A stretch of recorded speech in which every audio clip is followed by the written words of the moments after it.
سلام دوستان عزیز، برنامه نقطه نظر رو منظوری شما میگردونیم و در این برنامه اطراف امتیازها به معیوبان صحبت خواهیم کرد که در قانونگذاری جمهوری تاجیکستان موجود است و یادآور میشم که چند مدت پیش تغییر الهه ها به کدکس انداز جمهوری تاجیکستان وارد گردید.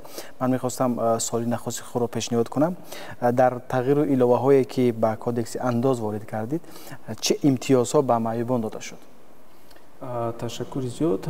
قبل از آن که وابسته به امتیازهایی که نوی که برای ساحه برای بخش معیوبان و کارخانه‌هایی که به کارگران معیوب کار می‌دهند صحبت کنیم، من می‌خواستم گپ زنم که وابسته از آن که این امتیازهای نو در قانونگذاری انداز پیش بینی کرده شد، قبلا هم چنین امتیازها وجود داشتند.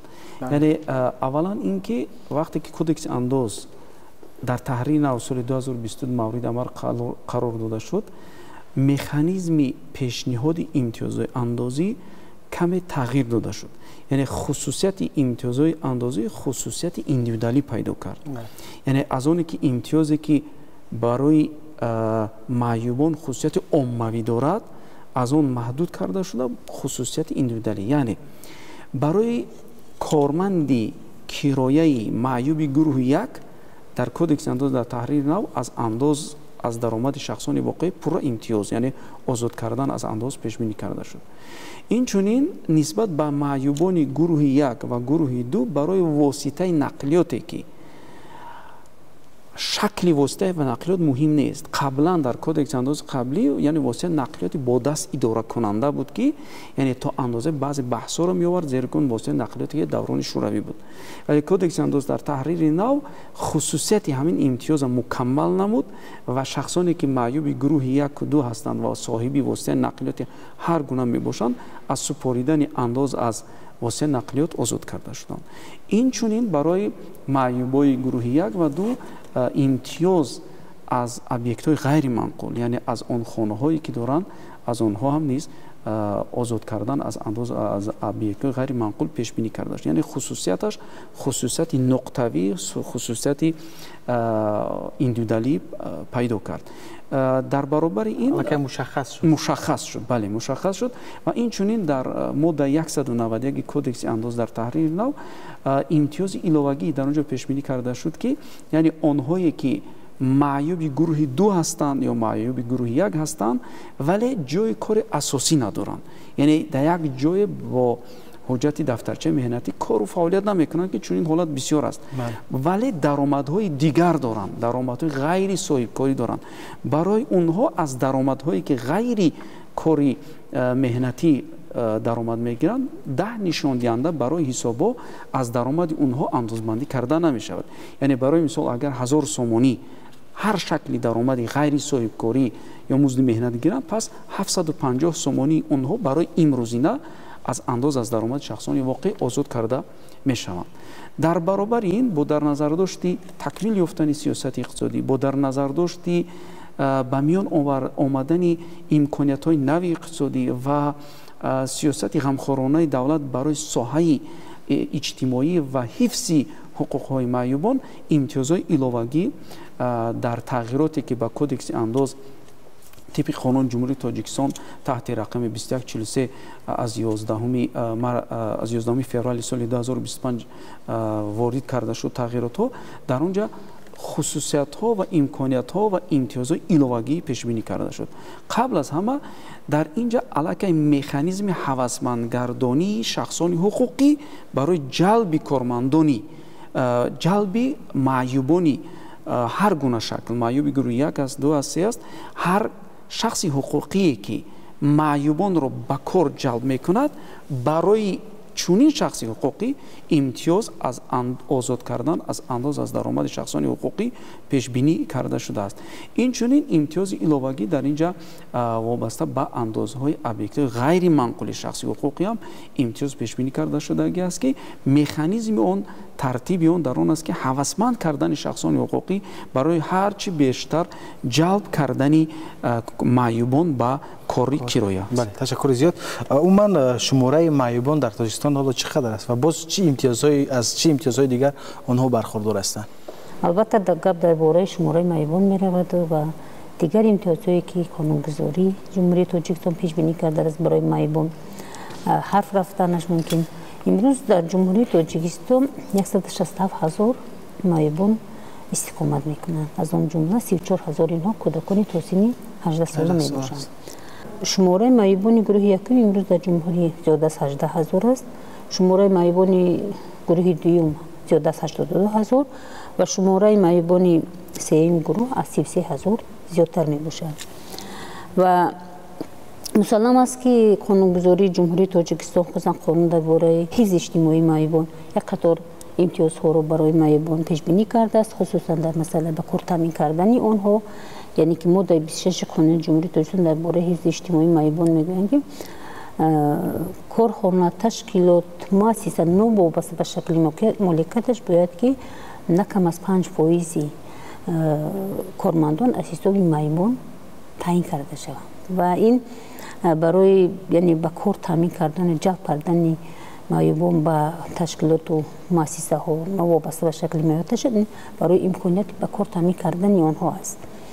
خصوصا امروز باز یک مسئله دیگری که روی کار آمده است، یعنی که بغیر از این امتیازهایی که دادن راحت‌های سناتوری کروتی، دادن واسطه‌های تکنیکی توانبخشی به طور رایگان و اینچنین استفاده نقلیات دولتی به طور رایگان در شهر دوشنبه و شهر و ناحیه‌هایی که دارای نقلیات جمعیتی هستند، اینا در دایره در اساس قرار حکومت جمهوری تاجیکستان برای کمک‌های عمومی اجتماعی عملی شده است که با معیوبان هم امتیاز پیش بینی شد. یعنی که پیش در این مسئله تنها به خاطری که اویلا کم بزاعت هست و کمک پولی عمومی اجتماعی داده میشد، اکنون از 1 سپتامبر سال 2024 علاقه معیوبان در اویله هایی که 2 یا زیاده معیوب استقامت میکنند بغیر از آن که همچون اویله کمیزر اعتراف شده است و او 11 نشان دهنده داده می شود و بعدا 12 نشان دهنده می شود، با او باز با هر سر یک معیوب اعضای اویله کم بزاعت باز 2 نشان دهنده علاوه پولی پیش بینی کرده شده است. یعنی که نو وابسته به آنی که معیوبان نفقه میگیرن، دیگر کمک ها میگیرن یا که دیگر امکانیت ها هم دارن، باز علاوه پولی ما بر اونها همچون اویله کمیزاد کمک های عمومی اجتماعی پرداخت می نماییم که خیلی دستگیری همه جانبه حکومت جمهوری تاجیکستان خصوصا سرور دولت است. خب تشکر زیاد. برای گرفتن امتیازهای اندازی آیا کارخانه در یگان جای مخصوص همچون صاحبکار اجتماعی خودش را به قید بگیرد یا اینکه داشتن مثلا کارمندان معیوب کفایه است؟ مطابق با طلباتی که با کودکس انداز تغییرات وارد کرده شد، یعنی ماده 189 کودکس انداز، 2 طلبات بنیادی در آنجا گذاشته شده است برای آنه که از انداز از درآمد شخصان حقوقی وابسته به کارمندان کرایه آزاد کرده شوند. یکمین طلبات آن است که باید کارمندان کرایه شخصی حقوقی بیشتر از 50% کارمندان از مجموع کارمندان رو تشکیل کند. یکم طلبات. دوم طلبات اینم با خاطر سوء استفاده نشدن از امتیاز در آنجا طلبات دوم گذاشته شده که از کارمندانی یعنی مزد مهنت کارمندان کرایه در برابر 50% تشکیل کردن کارمندان باید یعنی فوند مزد مهنت هم بیشتر از 50% رو تشکیل کنند. یعنی 2 کریتری اساسی مونده شده است. زیرا که تجربه عملی ما نشون میدهد که اگر ما کریتری یکم یعنی تنها 50% کارمندان کرایه میموندیم، این با سادگی شخصانی که میخواستن سوء استفاده از امتیاز کنند میتونند که معیوبان رو 50% گیرند ولی مزد مهنت اونها رو برابر با کاتگوری دیگری کارمندان برابر پرداخت نکنند. برای همین 2 کریتری اساسی در اونجا گذاشته شده هست که در اساس اجرای طلبات اون شخص حقوقی امکان پیدا میکند که از این امتیازی که واقعا امتیاز خیلی مهم هست از اون برخوردار شود. خب گفته شده است که 50% مبلغ معاش و کمک پولی ها باید برای معیوبان صرف شود. خب این چه خیلی حساب کرده می شود؟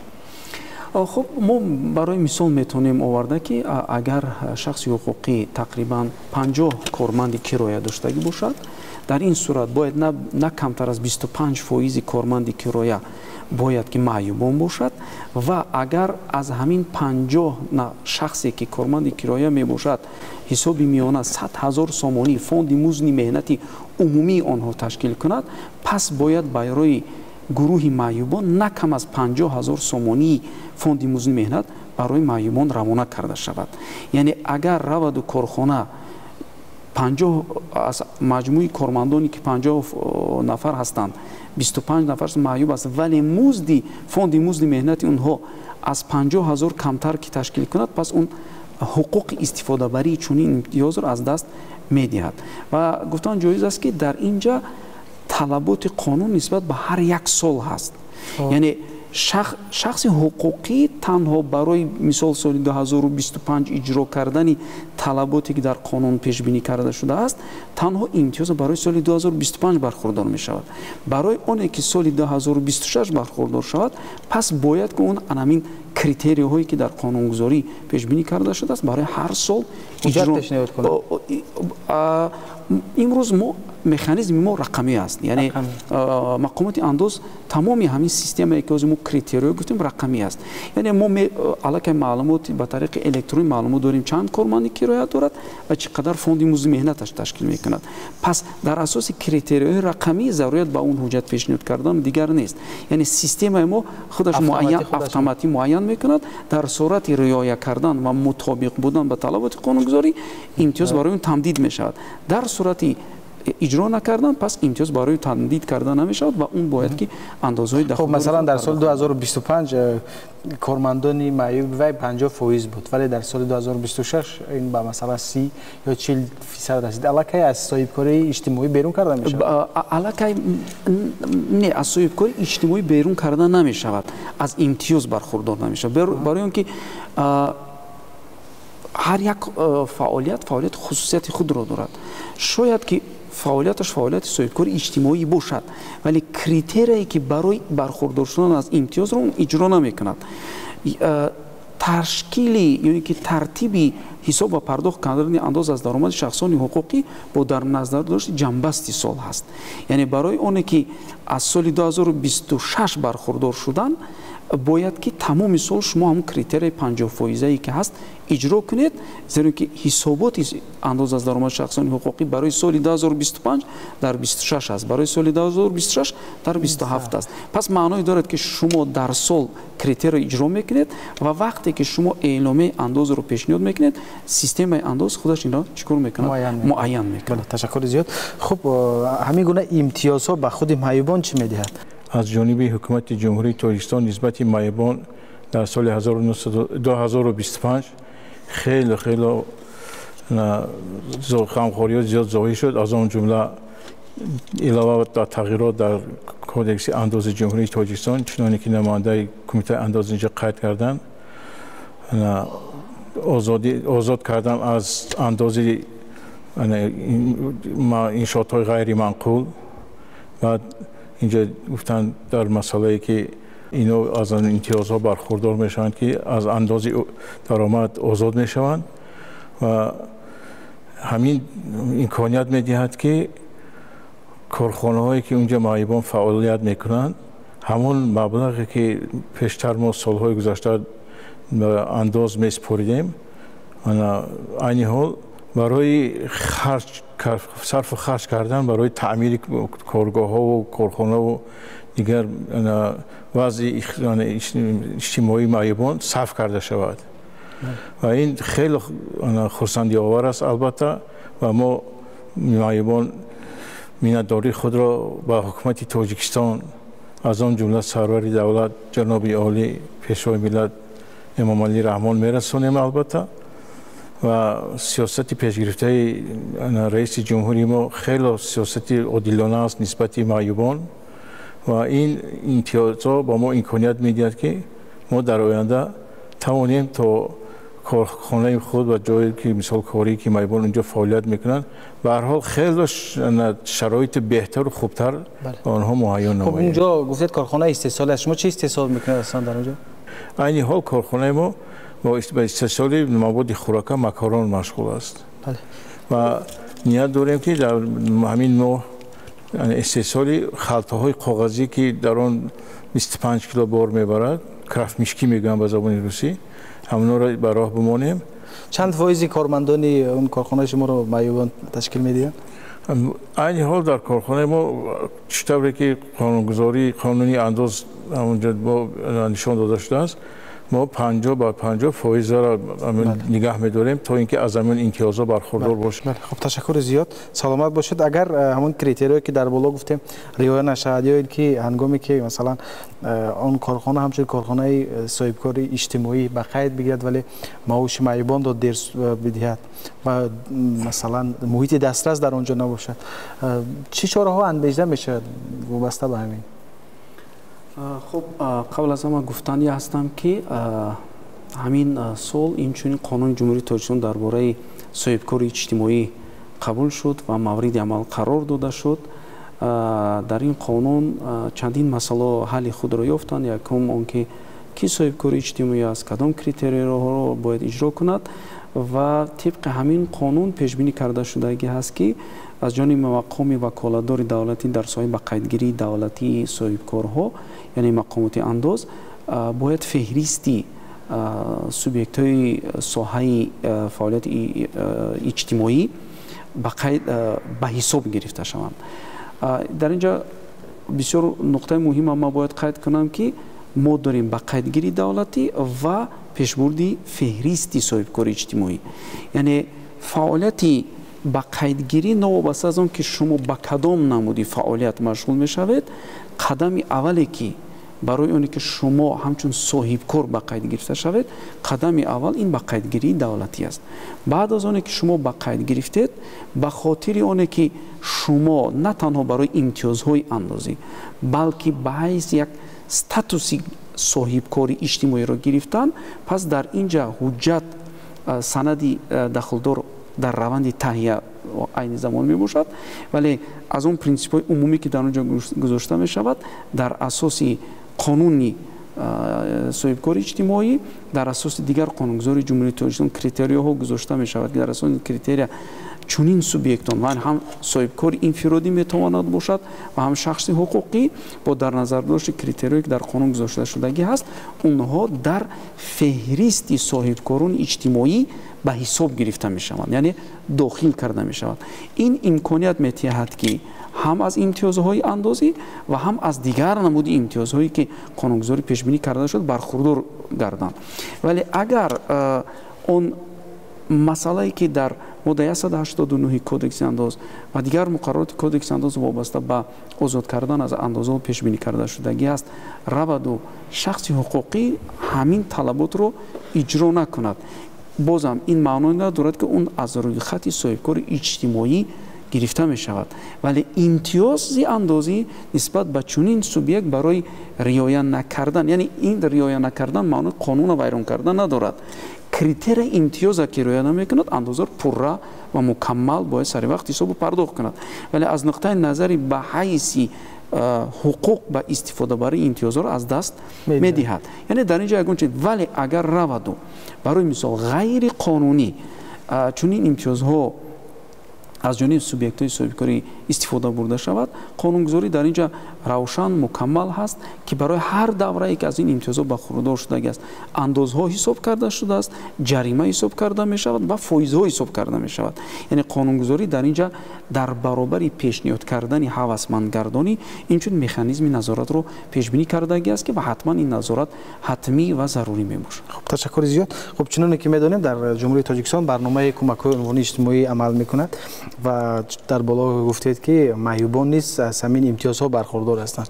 خب چند فیصدی آنها از این امتیازها برخوردار هستند و چه امتیازها هستند؟ یعنی امتیازها بله درست قید کرده. چطوری که من در بالا قید کردم 30 آگوست سال 2022 قرار حکومت جمهوری تاجیکستان درباره ترتیب رساندن کمک‌های عمومی اجتماعی به اولیاء و شهروندان قبول گردید و حکم عملی وضع از 1 سپتامبر سال 2024 یعنی بعد یک روز عملی شده ایستاده است و نوابسته به آنی که اولیاء کم بیزداد امروز در جمهوری تاجیکستان قریب تا 222,000 به قید گرفته شدند و برنامه مخصوصی کامپیوتری هست و برنامه رقمی کنونی شده است و در اونجا مسلم پیش از همه اصلا کشور اویله های آسیب‌پذیر خصوصا معیوبان نیست پیش بینی کرده است. چطوری که من گفتم از 1 سپتامبر 2024 با اویله هایی که 2 و زیاده کودکان تا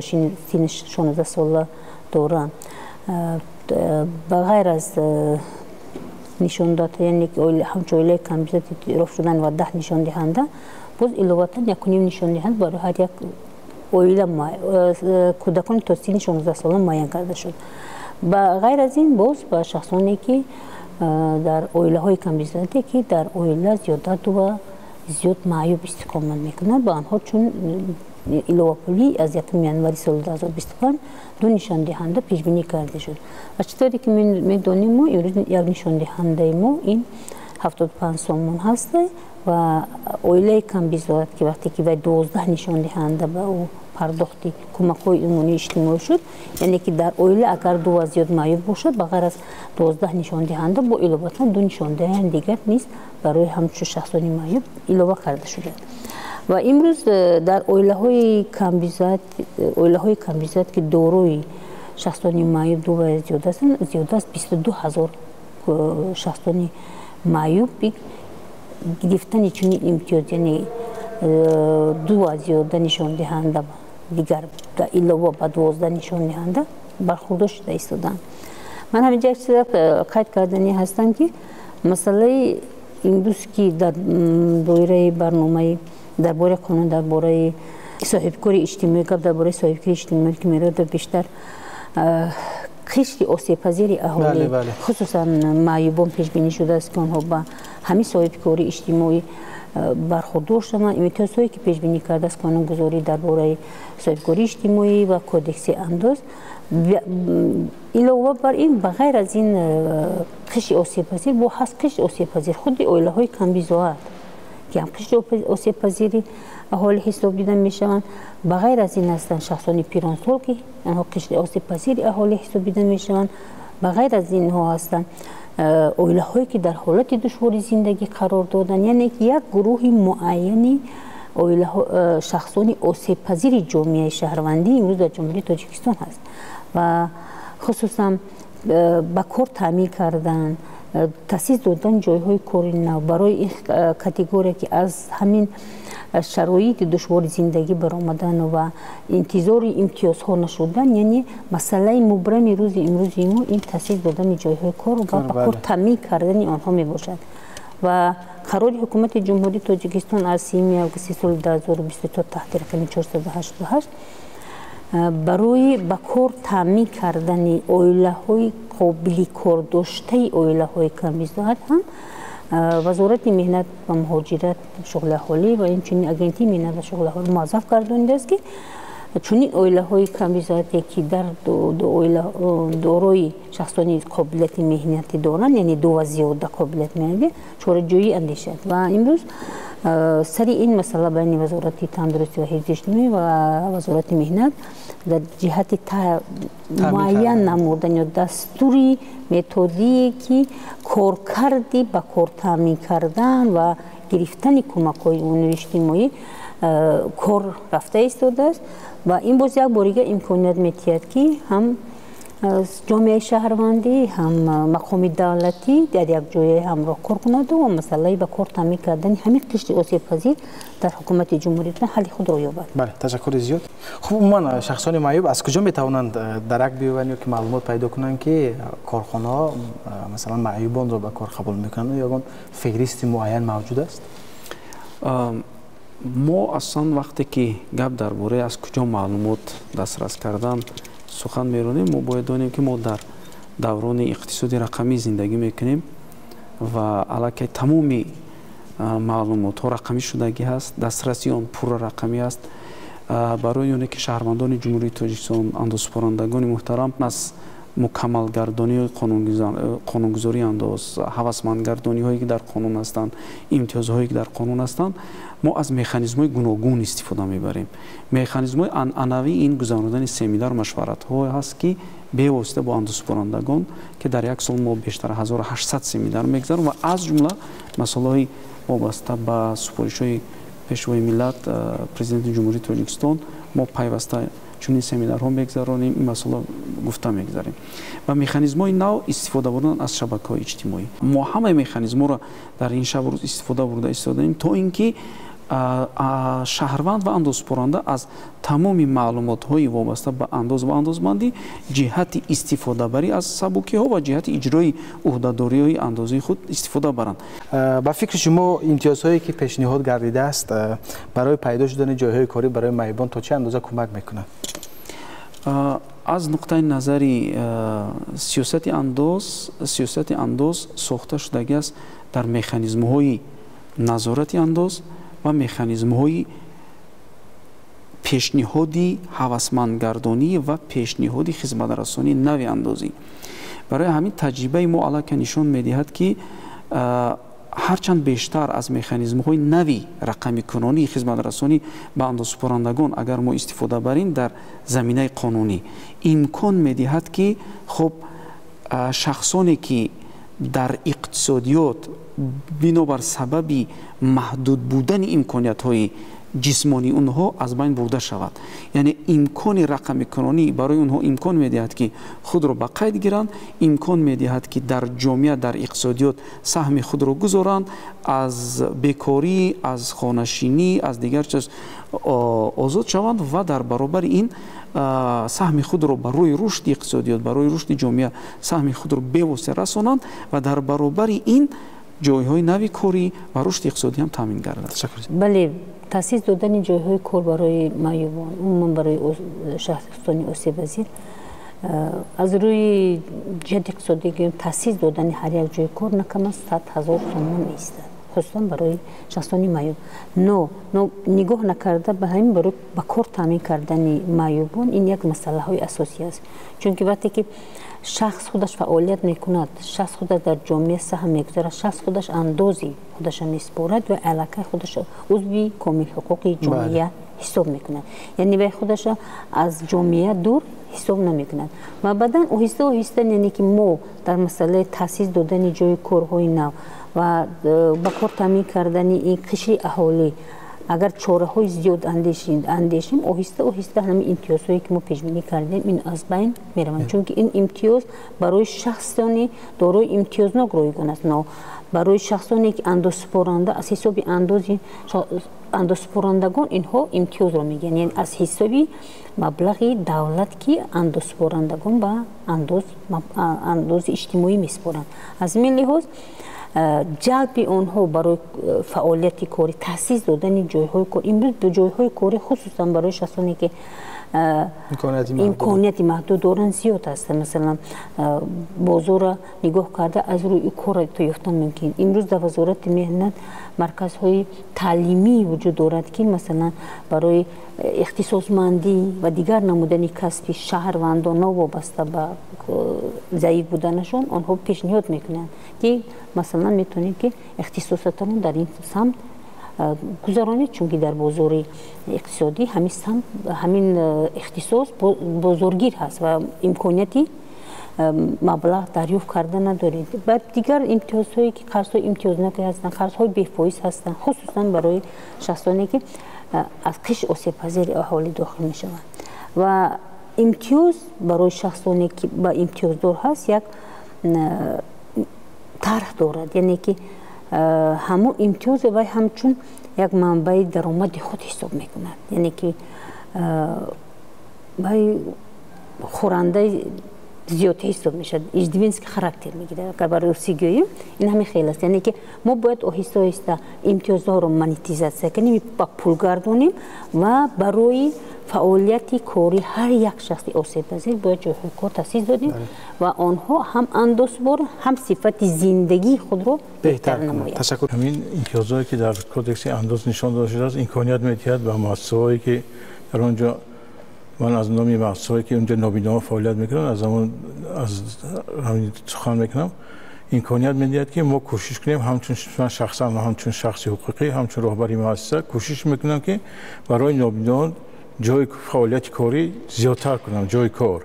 به خاطر چی؟ به خاطر آنکه کودکس انداز به من امکانیت میدهد که نابیناها در اونجا زیادتر فعالیت کنند و مؤسسه ما همون درآمدی که از حساب نابینانی که کار میکنن همونجا در خود همون مؤسسه کارخانه خودش میمونه. ما از تو درآمد پیش انداز میسپردیم تا یکمی همراه. این چیز در مثال انداز میره. حاضر در خود کارخانه میمونه.